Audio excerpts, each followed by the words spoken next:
ஹரே கிருஷ்ணா. 6வது காண்டம் 14வது அத்தியாயம் சித்திரகேத்து மகாராஜரின் மனக்கவலை.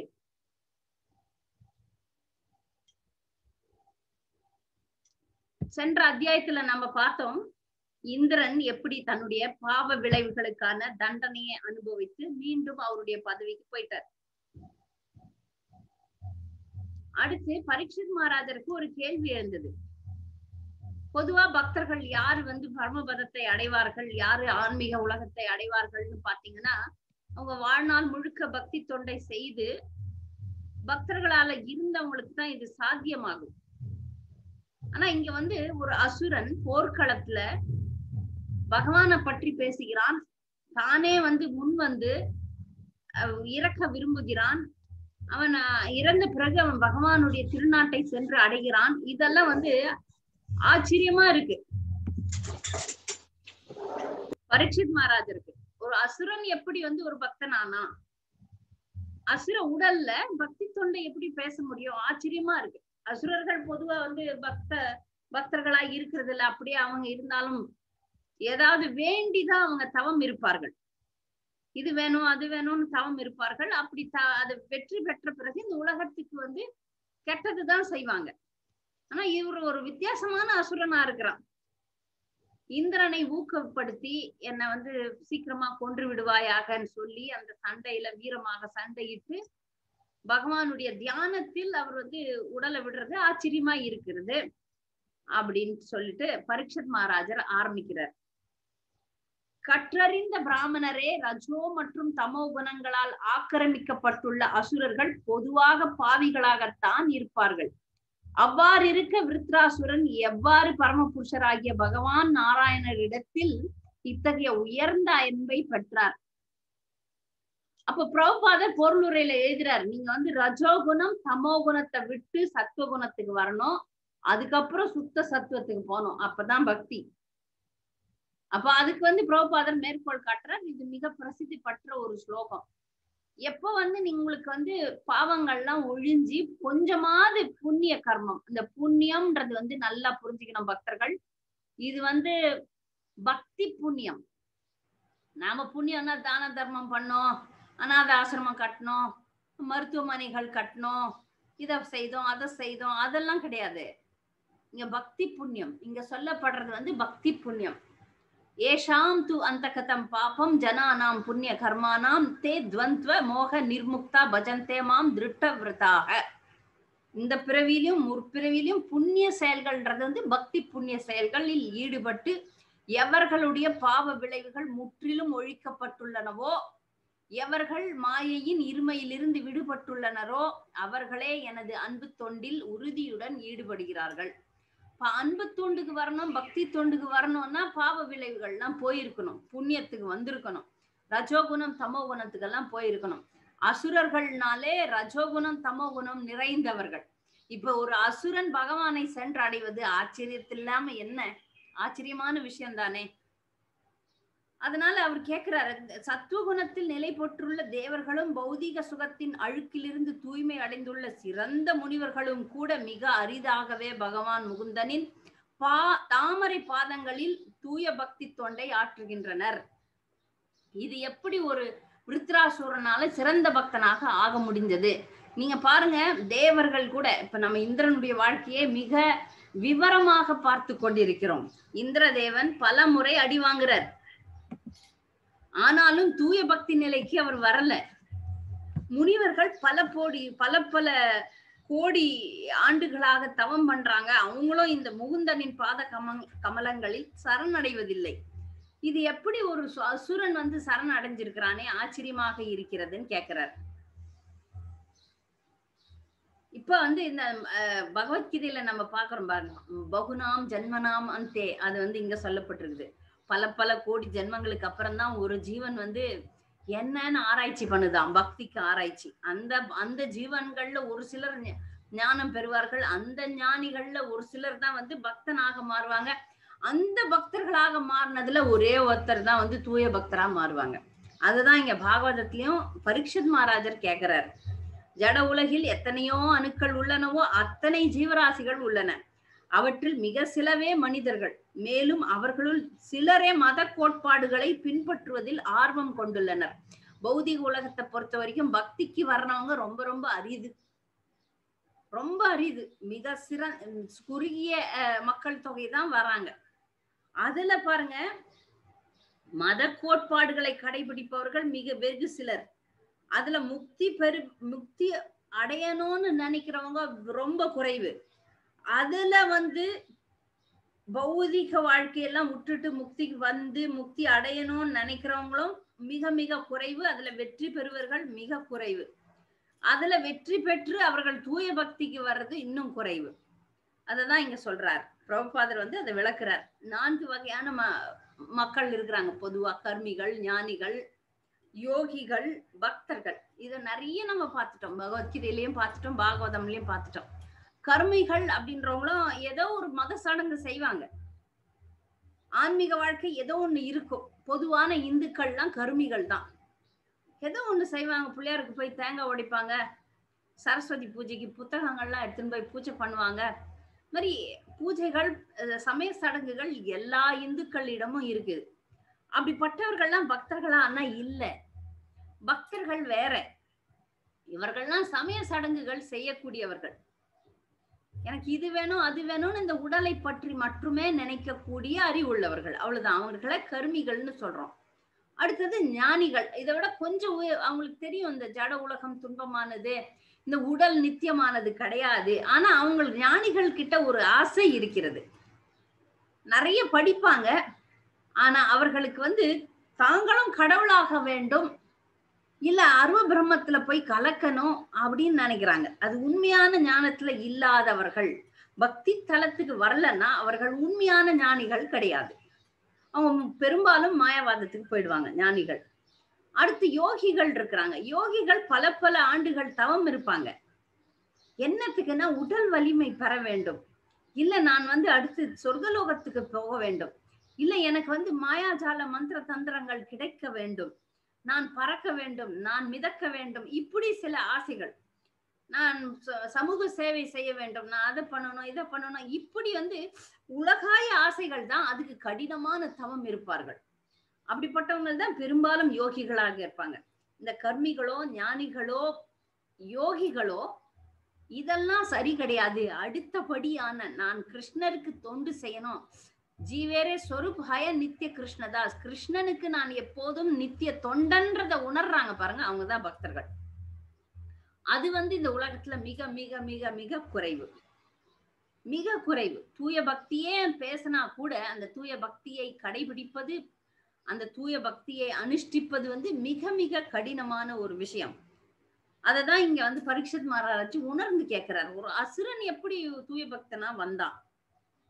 அப்ப சிறந்த முனிவரே, முக்தி அடைந்தவர்களும் முக்தியை பற்றிய பூரண ஞானம் உள்ளவர்களுமான பல கோடிக்கணக்கானவர்கள் ஒருவனே பகவான் நாராயணரின் அல்லது கிருஷ்ணரின் பக்தனாக இருக்கக்கூடும். சாந்த சுரூபமாக விளங்கும் இத்தகைய பக்தர்கள் மிக மிக அரிது.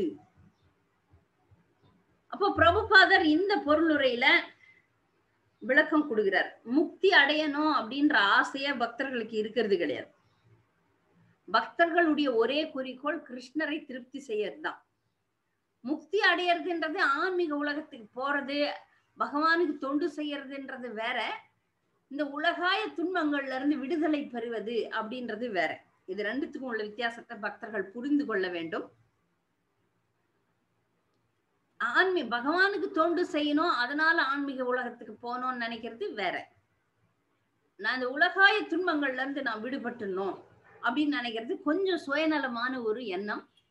அது ஒரு உயர்ந்த நிலை கிடையாது. அப்போ இதனால என்ன ஆகுதுன்னா, மாயாவாதிகள், பகவானுக்கு உருவம் இல்லைன்னு சொல்லக்கூடிய அருவவாதிகள், மாயாவாதிகள், இவங்கெல்லாம் கிருஷ்ணரை நிராகரிக்கிறார்கள். கடவுள் யாருன்னு அவங்களுக்கு தெரியல. அதனால அவங்கள சைத்தன்ய மகாபிரபு சொல்றார், கிருஷ்ண அபராதி அப்படின்னு சொல்றார். அவங்க எல்லாம் மாயாவாதிகள்ல பல வகைகள் இருக்கிறாங்க. சில பேர் பகவான், தேவி தேவர்கள் எல்லாரையும் வழிபடுவாங்க. ஆனா கடைசியில ஒண்ணும் இல்ல, வெறும் சக்தின்னுவாங்க. கடைசியில போயிட்டீங்கன்னா ஒண்ணும் கிடையாது. இதெல்லாம் இந்த தாழ்ந்த நிலையில செய்யக்கூடிய விஷயங்கள்னு சொல்றாங்க மாயாவாதிகள். அதனாலதான் இவர்கள்லாம் வந்து கிருஷ்ண அபராதி, இவர்கள்லாம் மாயாவாதிகள், கிருஷ்ண அபராதிகள் அப்படின்னு சொல்றாங்க. ஆனா பகவான் நாராயணரை தூய்மையான முறையில் வழிபடக்கூடியவர்கள் இவர்களெல்லாம் விட மிக மிக மிக உயர்ந்தவர். இந்த இந்த இடத்துல வந்து ஞானிகளை பற்றி நிறைய பிரபுபாதர் பேசுறார். ஞானிகள்ல பல வகை உண்டுங்க. 2 வகையான ஞானிகள் இருக்கிறாங்க. ஒரு ஞானி வந்து பாத்தீங்கன்னா, இந்த இடத்துல கொஞ்சம் கவனமா படிக்கணும் பக்தர்கள். பொருளுரையில போட்டிருக்கிறார் பிரபுபாதர். ஒரு ஞானி வந்து நாமெல்லாம் இப்ப பக்தர்கள் பக்தி தொண்டுல இருக்கிற பகவத்கீதை, பாகவதம், சைத்தன்ய சரிதாமிர்தம் இதெல்லாம் படிச்சு அந்த ஞானமும் பக்தி தான். இதெல்லாம் வளர்த்துக்கிறோம். இதெல்லாம் வளர்த்துக்கும் போது ஞானம் வளரும். ஆனா அது பக்திக்கு சாதகமாக இருக்கக்கூடிய ஞானம். சோ இவர்களும் ஞானிகள் தான். இது பக்தி தொண்டில் நாட்டம் கொண்ட ஞானிகள் ஒண்ணு. இன்னொன்னு அருவ உணர்வில் நாட்டம். அதாவது ஸ்தூல தூஷாவாதின ஸ்தூல தூஷாவாதின அப்படின்னு சொல்றாரு பிரபுபாதர். இப்படிப்பட்டவங்க வந்து இந்த அரிசி இல்லாத நெல்லை குத்துற மாதிரி, இந்த வெறும் உமிய குத்துற மாதிரி. இவங்களுக்கு வந்து பகவான் யாருன்னு தெரியாது. அருவவாதிகள், அந்த ஞானிகள் ஞானத்தை அதிகப்படுத்திக்குவாங்க. உடல் பற்றின ஞானம், இந்த பௌதிக உலகத்தை பற்றின ஞானம் இதெல்லாம் அதிகப்படுத்துவாங்க. ஆனாலும் அவங்க கிருஷ்ணருக்கு சரணடைய மாட்டாங்க. அந்த ஞானிகளும் இருக்கிறாங்க. இப்ப இந்த பக்தி தொண்டுல நாட்டம் கொண்ட ஞானிகள்ல 2 வகை உண்டு. அதுல ஒரு வகையினர் என்ன பண்ணுவாங்கன்னா, முதல்ல ஒரு ஆரம்ப கட்டத்துல உருவ வழிபாடு உண்டு, அதனால நாங்க விஷ்ணுவை வழிபடுறோம், அதுக்கப்புறம் அதுல தேவைப்படாது அப்படின்றவங்க இருக்கிறாங்க. உண்மையாகவே கிருஷ்ணருடைய ரூபத்திடம் பகவானுடைய ரூபம் சச்சிதானந்தம்ன்றத அறிஞ்சி பக்தி செய்யறவங்க, அதோட சேர்த்து ஞானத்தையும் வளர்த்துக்கிற ஒரு ஞானிகள். இப்படியாக இந்த ஞானிகள்ல இருக்கிற வகையினரை பற்றி பிரபுபாதர் எழுதுறார். அடுத்து என்ன சொல்றாருன்னா, இந்த அருவவாதிகளுக்கு எப்படி மூளை இல்ல, புத்தி இல்ல அப்படின்றதுக்காக 3 மேற்கோள் காட்டுறார் பிரபுபாதர் பொருளுரையில. எப்படி புத்தி இல்லாமல் அருவவாதிகள் செயல்படுறாங்கன்றதுக்காக பாகவதத்துல இருந்து 1 மேற்கோள் காட்டுறார். அதுக்கப்புறம் பகவத்கீதையில மிக பிரசித்தமான ஸ்லோகம் அவிஜானாதி மாமூட மானுஷம் தனும் ஆசிரித்தம், அத சொல்றார். அதாவது மனித உருவில் நான் வரும்போது அறிவில்லாத மூடர்கள் என்னை வந்து சாதாரணமாக நினைக்கிறார்கள்னு சொல்றார். அடுத்தது மோகாச மோக கர்மானோ, யாரெல்லாம் இந்த ராட்சச தன்மை, ரஜோகுணம், தமோகுணம் கொண்டவர்கள், அதாவது இந்த அருவவாதத்தை நினைக்கிறவங்க, கிருஷ்ணரை நிராகரிப்பவர்கள், அவர்கள்லாம் வந்து ராட்சசியும் ஆசுரியும் செய்வ, அவங்க எல்லாம் ராட்சசர்கள் மாதிரி. அவங்க எல்லாம் வந்து மோகாச, அதாவது ஏமாற்றம் தான் அடைவாங்க கடைசியில. இந்த அருவவாதிகள், மாயாவாதிகள், கிருஷ்ணரை சாதாரண மனிதராக நினைப்பவர்கள், இவங்க எல்லாம் கடைசியில என்ன ஆகும், புத்தி பேதலிச்சு போயிடும். அவங்க நரகமான வாழ்க்கையை அனுபவிப்பார்கள், கீழ்நிலைக்கு போய் விடுவார்கள்ன்றதுக்கு 3 ஸ்லோகத்தை மேற்கோள் காட்டுறார் பிரபுபாதர். அப்ப என்ன செய்யணும்? சொர்க்கலோகத்துக்கு போகணும்னு நினைக்கிறவங்க கூட ஏமாந்து போயிடுவாங்கன்னு சொல்றார் பிரபுபாதர். அப்ப என்ன பண்ணோம்? நம்ம இதயம் தூய்மை அடையணும்னா பகவானை பற்றி கேட்க வேண்டும். ஸ்ருண்வதாம் ஸ்வகதா கிருஷ்ணக புண்ணிய ஸ்ரவண கீர்த்தன ரிதி அந்தஸ்தோஹி அபத்ராணி விதுனோதி சுகிருத் சதாம். எல்லாருடைய இதயங்களிலும் பரமாத்மாவாக இருப்பவரும் உண்மையான பக்தர்களை ஆதரிப்பவரும் பரமபுருஷரும் ஆகிய ஸ்ரீ கிருஷ்ணர் முறையாக கேட்டல் மற்றும் பாடுதல் ஆகிய முறைகளினாலேயே புண்ணியம் அளிக்க வல்ல அவரது செய்திகளை கேட்பதிலும் பாடுவதிலும் உள்ள அவளை வளர்த்து கொண்டுள்ள பக்தனின் இதயத்திலிருந்து பௌதிக ஆசைகளை அகற்றி விடுகிறார். நமக்கு தெரியுதோ தெரியலையோ கிருஷ்ணரை சரணடையணும். கிருஷ்ணரை பற்றி கேட்க கேட்க கேட்க கேட்க மனசுல இருக்கிற அழுக்கு அவர் நீக்கிடுறார். அது நீக்கப்பட்டு அப்புறம் நம்ம தூய்மை நிலைக்கு வரப்படுகிறோம். அதனால நாராயண பராயண அப்படின்னு சொல்லக்கூடிய பக்தர்கள் வந்து படிப்படியாக கிருஷ்ணரை வழிபடுறதுனால, கிருஷ்ணருடைய பக்தர்களுடைய சங்கத்தினால தூய்மை அடைந்த தூய பக்தர்கள். நிறைய தேவர்கள் இருக்கிறாங்க. பிரபுபாதர் எழுதுறார் பாருங்க, 9 கோடி தேவர்கள், 7 கோடி முனிவர்கள் இருக்கிறாங்க பிரபஞ்சத்துல. ஆனா அவர்கள் எல்லோரும் நாராயண பராயணன்னு சொல்ல முடியாது. நாராயண பராயண அப்படின்றவங்க வந்து எதற்கும் ஆசைப்படாமல் கிருஷ்ணருடைய திருப்தியை மட்டுமே மனதில் கொண்டு பக்தி தொண்டு செய்பவர்கள். இவர்களுக்கும் அவர்களுக்கும் என்ன வித்தியாசம்? சித்தர்கள் இருக்கிறாங்க பாருங்க, அவங்க எல்லாம் சுயநலவாதிகள், எனக்கு என்ன கிடைக்கும் அப்படின்னு நினைக்கிறவங்க. ஆனா பக்தர்கள் வந்து பகவானுக்கு நான் எப்படி தொண்டு செய்வேன், என் பக்தி தொண்டை நான் எப்படி அதிகரிப்பேன். அதையும் சில பேர் சொல்றாங்க, அதுவும் சுயநலம் இல்லையா அப்படின்னு. அது சுயநலம் கிடையாது. அங்க வந்து சுயநலமே கிடையாது. எனக்கு இது வேணும், அது வேணும், சொர்க்கம் வேண்டும், இந்த தனம் வேண்டும், ஜனம் வேண்டும், அதெல்லாம் கேட்கறது இல்ல பக்தர்கள். பக்தர்கள்லாம் பக்தி தொண்டு வேண்டும் பகவானே, உன்னுடைய விருப்பம் எதுவோ அது என் வாழ்க்கையில் நடக்கணும், உன்னை நான் திருப்திப்படுத்தணும் அப்படின்னு நினைக்கிற மிக மிக மிக உயர்ந்த நிலையில இருக்கக்கூடியவர்கள் நாராயண பராயண அப்படின்னு சொல்றாங்க. இப்ப இங்க எப்படி அந்த நாராயண பராயணராக விருத்ராசுரன் மாறினான்றது வந்து ஒரு பெரிய கேள்விக்குறியா இருக்குது. தூய பக்தின்றதே அவ்வளவு அரிதான விஷயமாச்சே. இந்த அரிதான விஷயத்த ஒரு அசுரன் எப்படி செய்தான்? அப்ப எப்படி இவன் வந்து இந்த அசுரனால கிருஷ்ண உணர்வு மிக்கவனாக மாற முடிஞ்சது? ஏன்னா கோடிக்கணக்கான மக்கள்ல கூட ஒரு நாராயண பாராயணரை காண்பது மிக அரிதான விஷயமாச்சேன்னு ஆச்சரியப்பட்டு கேட்கிறார். இவர் எப்படி பக்தனாரார்? இந்த முரண்பாடுகள்லாம் எப்படி வந்தது? ஒரு அசுரன் உடம்புல ஒரு பக்தன் எப்படி இருக்க முடியும்? இதெல்லாம் நான் கேட்க அவலாக இருக்கிறேன்னு சொல்லிட்டு முடிக்கிறார் பரீட்சித் மகாராஜ். சுதகோஸ்வாமி சொல்ல ஆரம்பிக்கிறார், நான் கேட்டதை உங்களுக்கு சொல்றேன்னு. அப்புறம் சுகதேவ கோஸ்வாமி சொல்றார், நான் வந்து மிகப்பெரிய குருக்கள், என்னுடைய மூத்தவர்கள் வியாசதேவர், நாரதர், தேவலர், அசித்தர் போன்ற உயர்ந்த முனிவர்கள் சொன்னதை நான் திரும்ப சொல்ல போறேன். இப்போ உங்களுக்கு ஒரு கதை சொல்ல போறேன், இந்த விருத்ராசுரனுடைய முற்கதைகள்லாம் நான் சொல்ல போறேன் அப்படின்னு சொல்லிட்டு அவர் சொல்ல ஆரம்பிக்கிறார். சித்ரகேதுனுடைய கதையை ஆரம்பிக்கிறார். சித்ரகேதுனுடைய எப்போ அவர் சித்ரகேது ஒரு மிகப்பெரிய மன்னர். அவர் மன்னரா இருந்த ஆட்சி காலத்துல வந்து நாடு தேசம் எல்லாம் ரொம்ப சுபிக்ஷமா இருந்தது.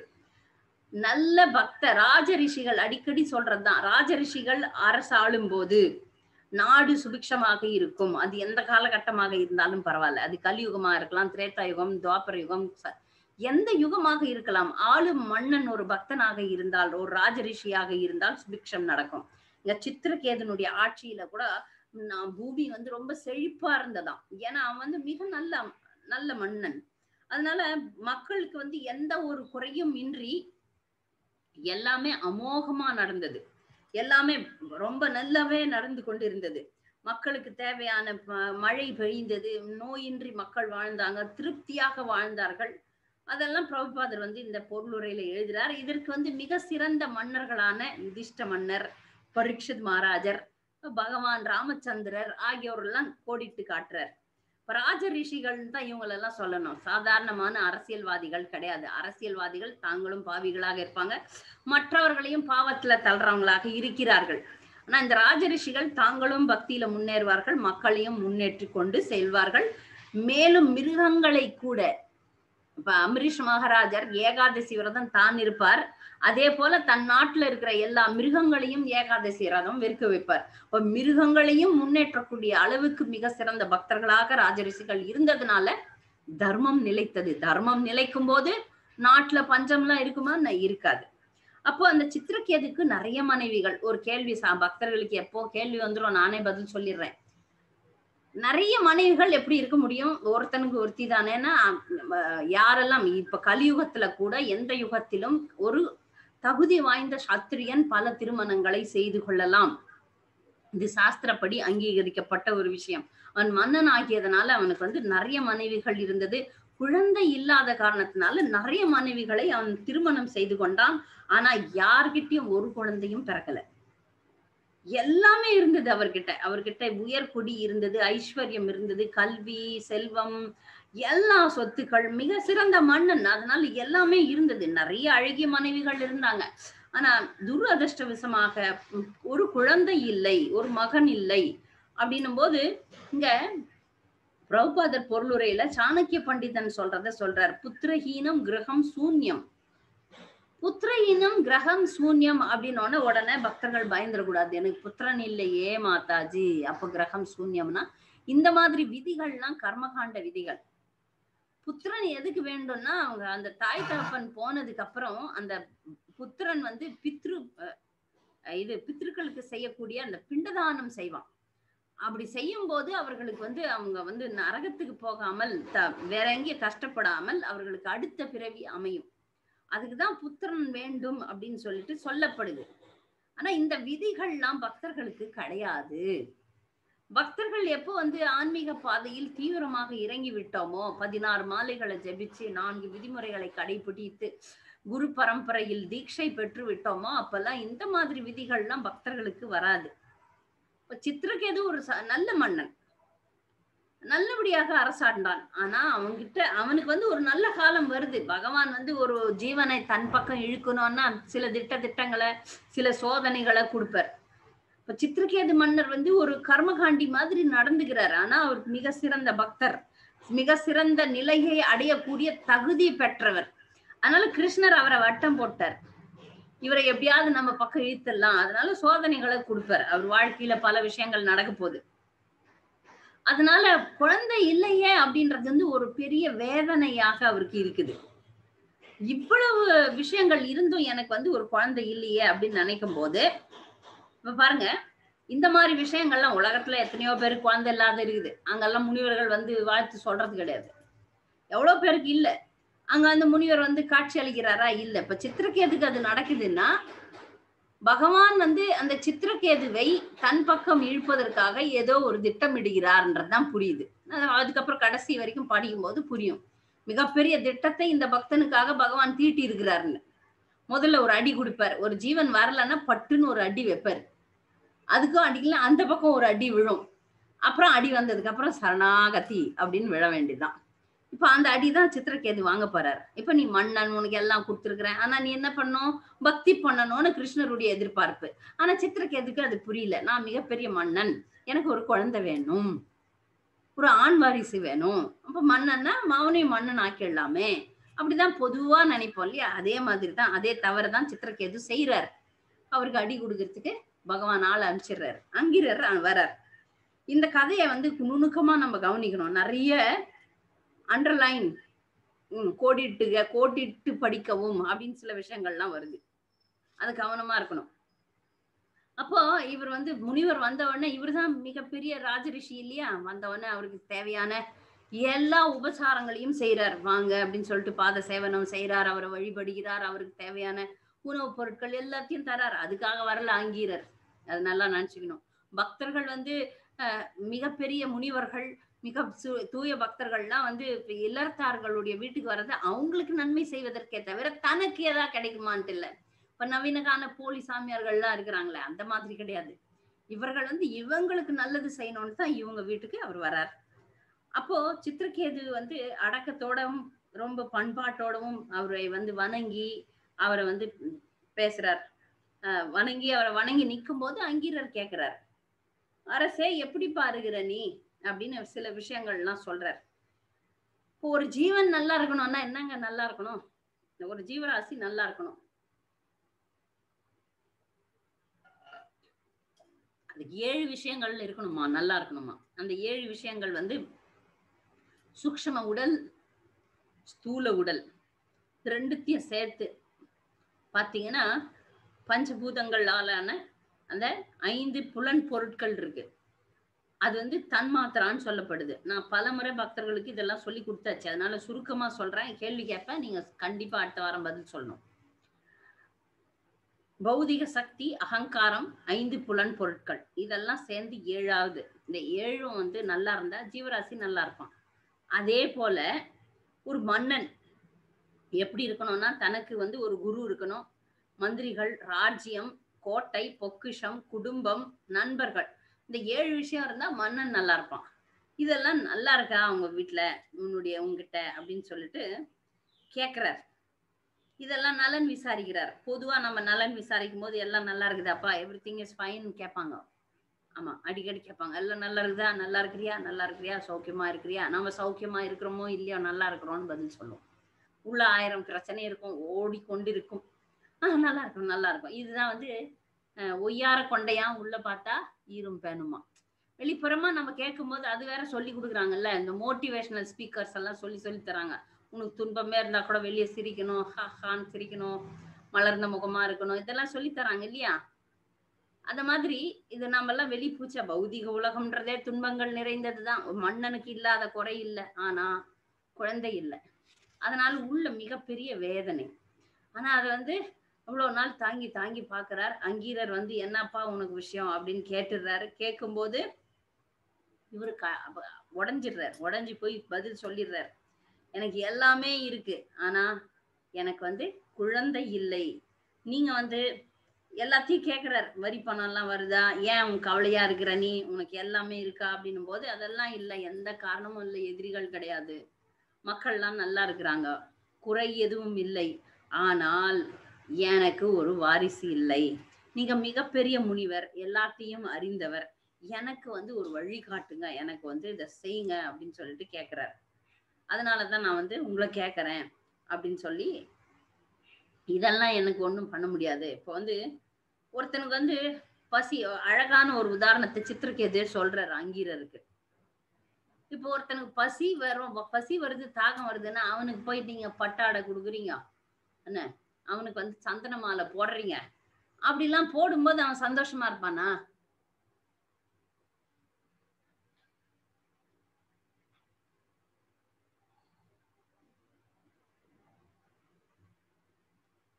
அவன் சந்தோஷமா இருப்பானா அப்படின்னு பாத்தீங்கன்னா இருக்க முடியாது. தண்ணி தாகம் தானே முக்கியம். அதை விட்டுட்டு எனக்கு நான் உனக்கு பட்டாடை கொடுக்குறேன், உனக்கு அதை கொடுக்குறேன், இதை கொடுக்குறேன் அப்படின்னும் போது அவனால வந்து சந்தோஷமா இருக்க முடியாது. அததான் இங்க வந்து அவன் சொல்றான். ஒரே நிமிஷம்.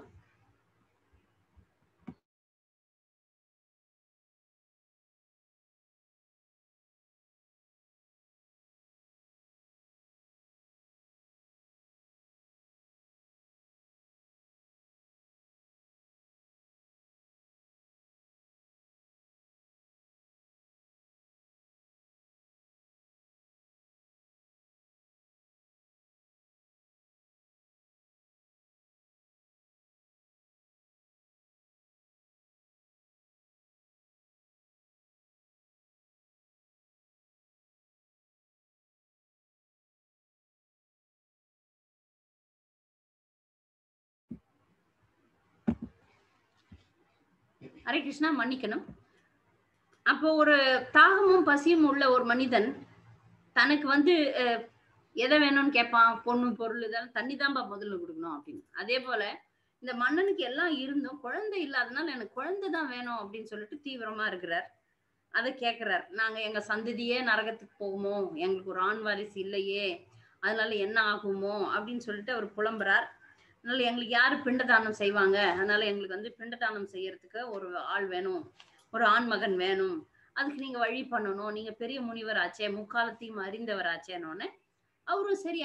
அங்கீரரும் என்ன செய்யறாரு, சரி நான் வந்து உங்களுக்கு உதவி பண்றேன்ட்டு ஒரு யாகத்தை வளர்க்கிறார். அந்த யாகத்தை வளர்த்து துவஷ்டா என்ற தேவருக்கு, நம்ம ஏற்கனவே துவஷ்டா பத்தி பார்த்துட்டோம், அந்த துவஷ்டானுடைய மகன் தான் வந்து விஸ்வரூபர். அந்த அவருக்கு வந்து நான் வந்து சக்கர பொங்கலை நிவேதனம் பண்றேன் அப்படின்னு சொல்லிட்டு நிவேதனம் பண்றார்.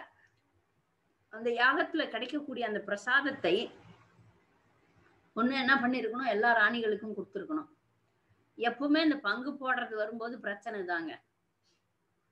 ஆனா மூத்தவளுக்கு தான் முதல் உரிமை கிடைக்கும். மூத்தவள் வந்து தகுதி வாய்ந்தவள், அவள் தான் பட்டத்து ராணி. அவளுக்கு இதுலயே சொல்லப்பட்டிருக்கிறது. மூத்தவளும் மிக சிறந்தவளுமான கிருத்தத்யுதி அப்படின்ற ஒரு ராணி. அவ மன்னனுக்கு ரொம்ப வேண்டியப்பட்டவ.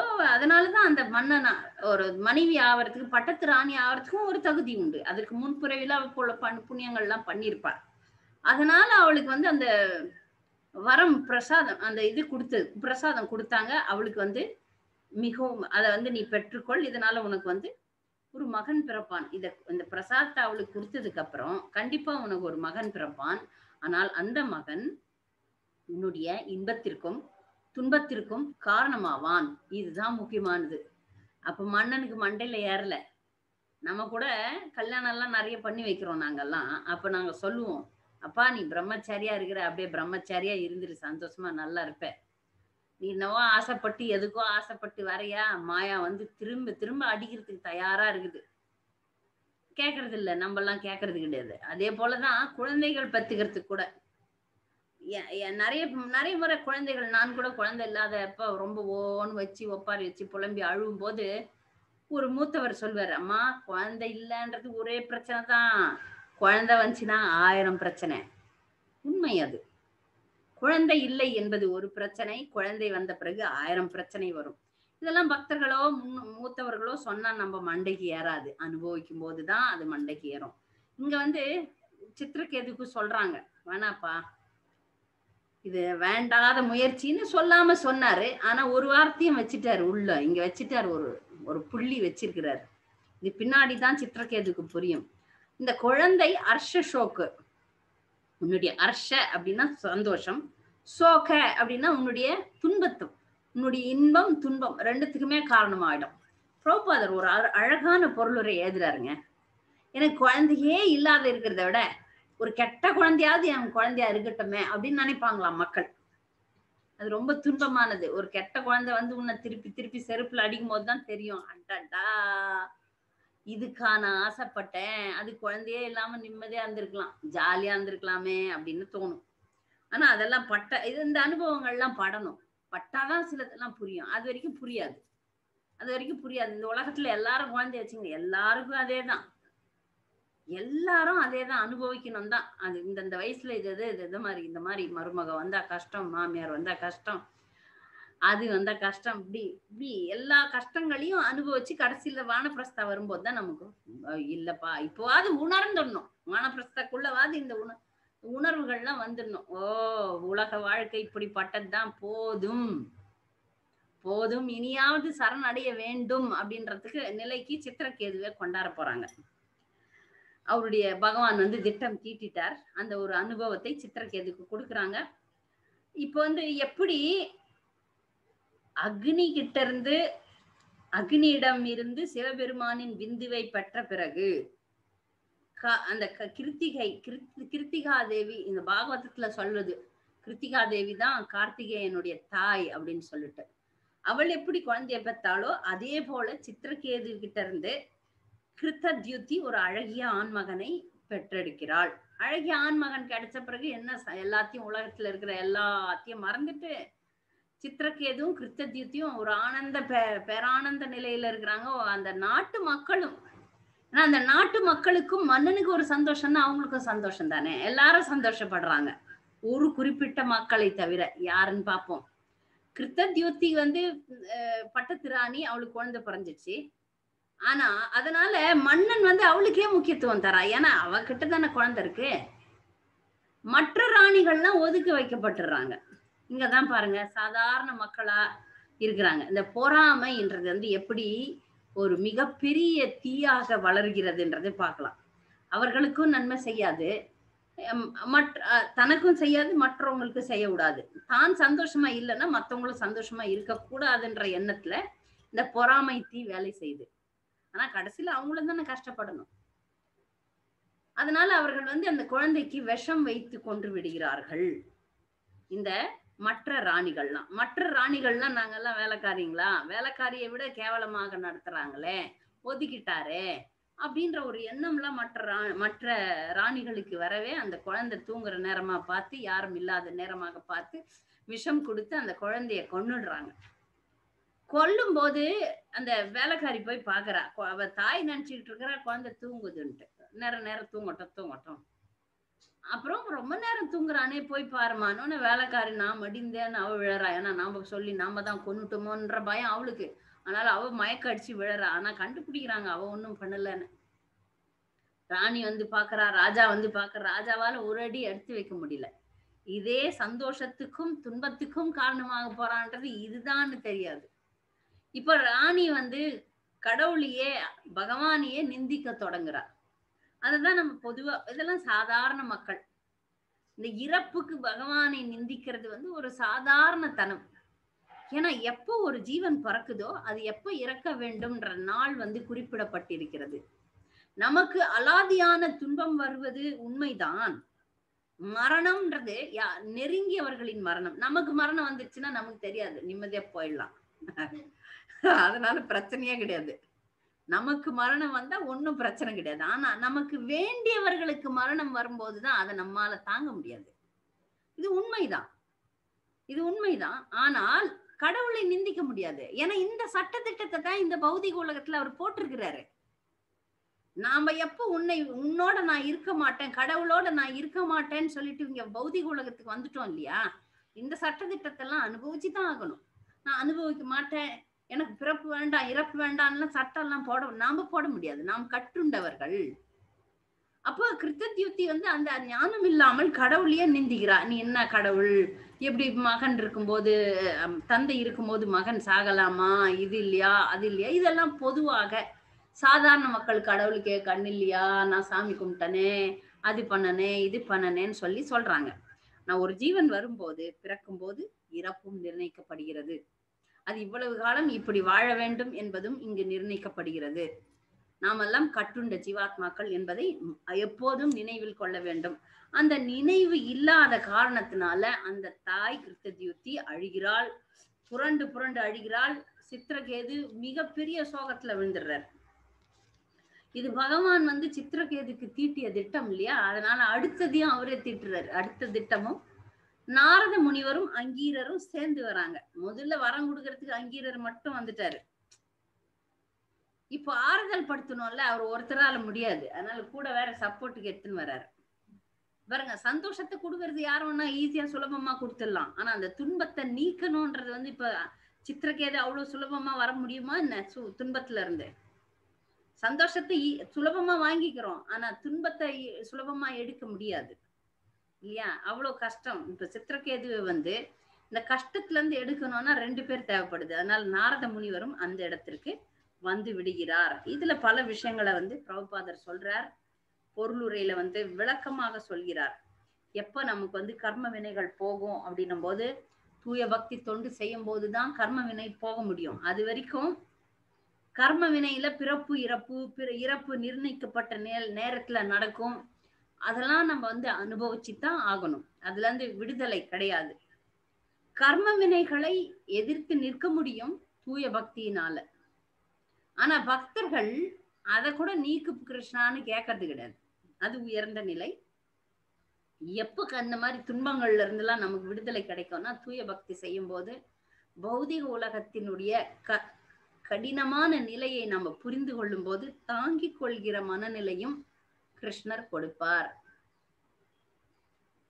அப்போ இப்ப சித்திரகேதுவுக்கு ஆறுதல் அளிப்பதற்கும் வழிகாட்டுவதற்கும் நாரத முனிவரும் அங்கீர முனிவரும் நிக்கிறாங்க. அதோட இந்த அத்தியாயம் முடியுது. பக்தர்களுக்கு ஏதாவது கேள்விகள், கூடுதல் கருத்துக்கள் இருந்தால் தெரிவிக்கலாம். ஹரே கிருஷ்ணா. ஹரே கிருஷ்ணா மாதாஜி. ஹரே கிருஷ்ணா பிரபு. போன அத்தியாயத்துல இந்திரனை துரத்துன அந்த பெண் அசிங்கமான பெண் அவருடைய கர்ம வினையா அல்லது அவருடைய மனச்சாட்சியா இருக்கு? அது ஒரு கேள்வி. அடுத்த அது தண்டனை தான். அந்த கர்ம வினை தான் தண்டனையாக ஒரு உருவகமாக ஒரு பெண் உருவில வந்தது. சரி மாதாஜி. அடுத்த கேள்வி இப்ப நீங்க சொன்னீங்க பிரபுபாதா கருமிகள், ஞானிகள், முனிவர்கள், பக்தர்கள் இவர்கள் நாராயண பிரயாணம் பரிணாமம் செய்தால்தான் முக்தி அடைய முடியும் என்று சொன்னீங்க. அதோட இப்ப நாங்க போன வாட்டி படிச்சோம், இந்த சைத்தன்ய சரிதாமிரத்துல படிச்சாங்க, ஓம்காரத்தை ஓம சொன்னாலும் பகவானுடைய நாமத்தை சொல்றதுக்கு சமமானது. ஏதாவது வித்தியாசம் இருக்குதா? ஓம் என்று ஓங்காரத்தை சொல்வதும் இல்ல பகவானுடைய நாமத்தை சொன்னாலும் முக்திதானே என்று சொல்லினாங்க. கண்டிப்பா வித்தியாசம் இருக்கு. ஏன்னா நமக்கு ஹரே கிருஷ்ண மகாமந்திரம் பகவானை நேரடியாக கூப்பிடுறதை விட, பகவானுடைய பெயர் கிருஷ்ணா, அவரை நேரடியாக கூப்பிடுறதை விட மறைமுகமாக கூப்பிடுற மாதிரி ஓம்ன்றது. ஓம்ன்ற வடிவமாக அருவ பிரம்மத்தை குறிப்பதுதான் ஓமே தவிர, அவரை பகவானை முழு முதற் கடவுள் கிருஷ்ணரை சொல்றது மாமந்திரம் தான். கண்டிப்பாக வித்தியாசம் உண்டு. மாமந்திரம் தான் சிறப்பானது. நன்றி மாதாஜி. ஹரே கிருஷ்ணா.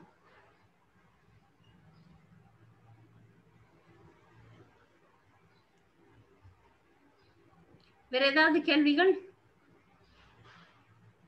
ஹரே கிருஷ்ணா மாதாஜி. ஹரே கிருஷ்ணாமா.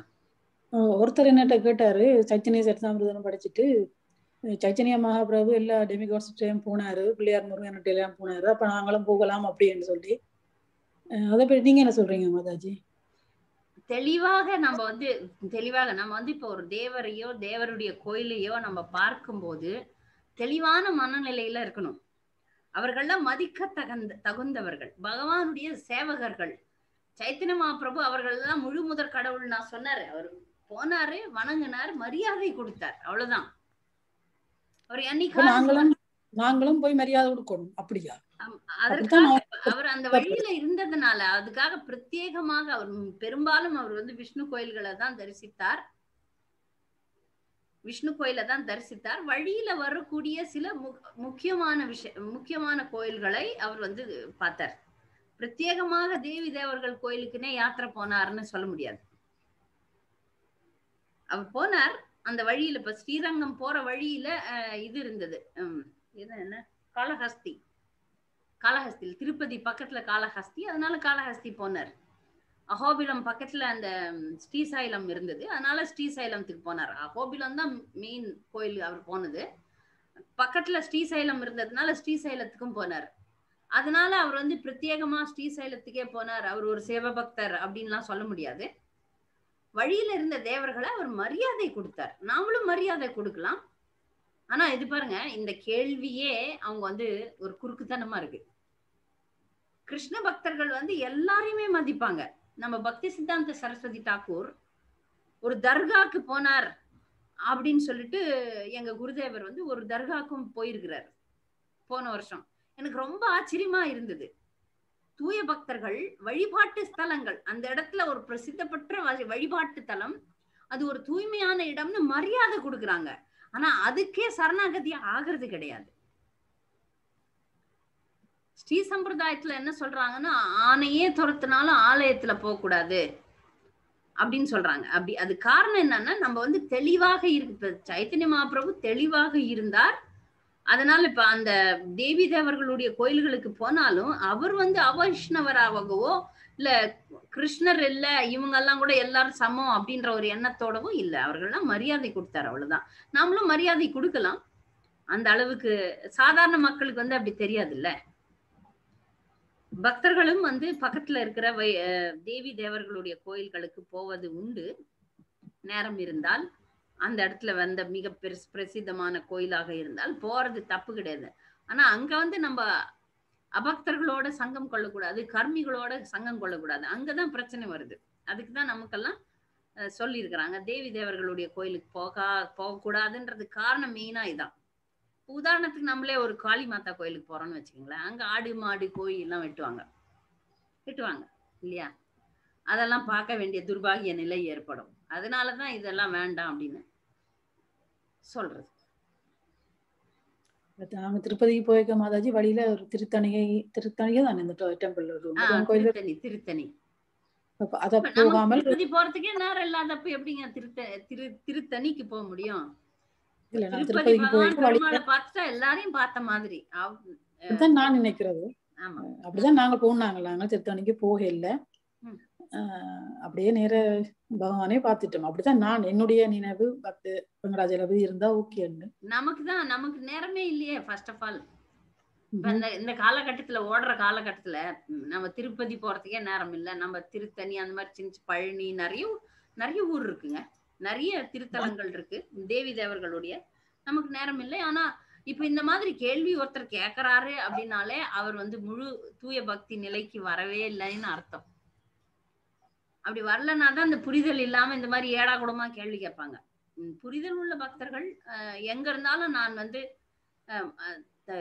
சிவபெருமானையோ பார்வதி தாயாரையோ நம்ம மதிக்கிற பட்சத்துல அங்க போய் தான் மதிக்கணும்னு இல்லை. அவர் போனார், அங்க போய் அங்க எல்லாரையுமே பக்தராக்கிட்டார். வாரணாசி போனார் சைத்தன்ய மகாபிரபு. காசிக்கு போனார் சைத்தன்ய மகாபிரபு. எதுக்கு போனார்? சிவபெருமானை வழிபடுறதுக்குள்ள. அங்க போன காலகட்டத்துல தினமுமே போய் காசி விஸ்வேஸ்வரருக்கு வந்து மரியாதை செலுத்தினார்னு சைத்தன்ய சரிதாமிர்தத்துல இருக்கு. ஆனா என்ன பண்ணாரு? முக்கியமா அங்க இருக்கிற எல்லா மாயாவாதிகளையும் எல்லா சைவர்களையும் வைஷ்ணவர்களா மாத்திட்டாரு. நான் கேள்விப்பட்டேன். அந்த மாதிரி நாமளும் பண்ணலாமே. அந்த அவர் அங்க போனது பக்தர்களாக, அங்க உள்ள மக்களை வைஷ்ணவர்களாக தான் போனார். Very good very good. நானும் கேள்விப்பட்டேன். அதை நம்ம பண்றதா இருந்தா அங்க போலாம், இல்லன்னா நம்ம போறது இல்ல. ஏன்னா நமக்கு தான் நேரமே இல்லையே முதல்ல. இல்ல இது புரிந்து கொள்ளாத பக்தர், இப்ப நீங்க அவங்க கேள்வி கேட்ட விதத்துல இருந்து அவர் பக்தரே இல்லைன்றதா எனக்கு புரியுது. அதனால இந்த மாதிரி கேள்விகள்லாம் நீங்க போறதுன்னா போங்கன்னு சொல்லிடலாம். இந்த மாதிரி ஏடாகூடமாக ஒருத்தர் கேள்வி கேட்கறாங்கன்னாலே அவங்களுக்கு வந்து புரிதல் இல்லைன்னு அர்த்தம். அதனாலதான் இது சம்பந்தமா நான் வேற ஒரு பக்கம் நான் கேட்ட மாதிரி அவங்க என்ன சொன்னாங்கன்னா, நம்ம பெற்றோர்களை அம்மா அப்பா மனைவி மக்கள் குழந்தைகள் எல்லாத்துக்கிட்ட அன்பு வச்சிருப்போம், பிரியம் வேற அன்பு வேற. அன்பு வந்து மனைவி கிட்ட மட்டும் வைக்க முடியும், அது மாதிரி முழுமுதல் கடவுள்கிட்ட வைக்கிற அன்பு வேற, மத்தவங்க கிட்ட கொடுக்குற மரியாதை வேற. அந்த மாதிரி ஒரு டெஃபினிஷன் கொடுத்தாங்க. அது ரொம்ப நல்லா இருந்துச்சு. ஸ்ரீ சம்பிரதாயத்துலாம் கண்டிப்பா போகவே கூடாதுன்னு ஒரு ஸ்ட்ரிக்ட் ரூல் இருக்கு. மது சம்பிரதாயத்துல அவங்க வந்து தேவி தேவர்களை வழிபடுறாங்க. மீன்ஸ் அவங்க அதன் மூலமாக குரு பரம்பரை மூலமாக போற மாதிரி அவங்க தேவி தேவர்கள் மூலமாக பகவானை அடையறோன்ற ஒரு கருத்து நிலவுகிறது. நம்ம சம்பிரதாயத்துல நம்ம வந்து நம்முடைய வைஷ்ணவ ஆச்சாரியர்கள் நமக்கு யாருமே இந்த கோயிலுக்கு போங்கன்ட்டு பரிந்துரைக்கவில்லை. அவர் போனார், அவர் பகவான், அவர் போகலாம்.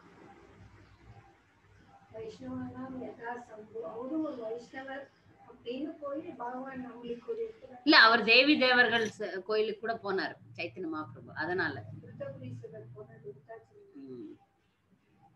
நன்றி, நீங்க சொன்ன கருத்து ரொம்ப நல்லது.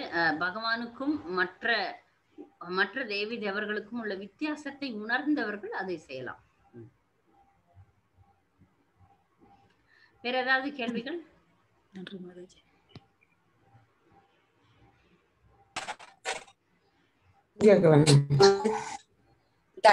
மாதாஜி மாதாஜி சித்ரகேது மகாராஜா வந்து ராஜரிஷின்னு சொன்னீங்களா மாதாஜி? ராஜரிஷிக்கு வந்து வேதங்கள்லாம் தெரியும், ஞானம் இருக்கும். அப்படிப்பட்டவர் ஏன் குழந்தை கேட்கிறாரு மாதாஜி? பக்தர்கள்னால முழு நிலைக்கு வராத பக்தர். அவருக்கு வந்து எல்லா தகுதியும் இருந்தது, ஆனா அந்த இடத்துல அவர் தூய பக்தரா இல்ல. அடிப்படை விஷயங்கள் எல்லாத்தையும் செஞ்சார். நாடு சுபிக்ஷமா இருக்குதுன்னா அவர் ஒரு தர்மம் நிறைந்த மன்னரா இருந்ததுனாலதான் அதெல்லாம் நடந்தது. ஆனா இன்னும் ஆழமான பக்தராக மாறல அவரு. அப்ப மாறிடுவார். ஆனா இப்ப பக்தர்களுடைய சங்கத்தினால அவரு இப்போ ஒரு அனுபவத்தையும் கடவுள் கொடுக்கிறார், கிருஷ்ணர் அவருக்கு கொடுக்கிறார். மிகப்பெரிய சோகத்தை கொடுக்கிறார். கொடுத்து வாழ்க்கைனா என்னன்னு இப்ப பாடம் சொல்லி தருவார். தந்த பிறகு அவர் மாறுகிறார். தேங்க்யூ மாதாஜி.